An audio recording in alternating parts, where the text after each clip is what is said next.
પહેલાં મને અળસાનો બહુ પ્રોબ્લેમ હતો. પછી મેં દવા કરી, સારું લાગ્યું, ફરતી થવા માંડ્યું કે મેં ફરતી બતાવી સાહેબને. પછી એમને ઓપરેશન કરીએ. અત્યારે એકદમ સરસ, એકદમ ક્લીન નેટ થઈ ગયું.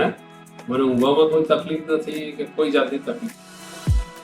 અને બહુ સરસ, હોસ્પિટલ સરસ છે અને ડૉક્ટર બી સરસ છે અને સ્ટાફ બી સરસ છે, બધા જ સરસ છે. હું છું ડૉક્ટર નીલ પટેલ અને તમે મને મળી શકો છો શાલિન હોસ્પિટલ અથવા હરસિદ્ધિ એન્ટી ક્લિનિક, અમદાવાદ. આ વિડીયો પેશન્ટ્સની જાણકારી માટે છે અને આવા કોઈ જરૂરિયાતમંદ પેશન્ટને આજે જ ફોરવર્ડ કરો.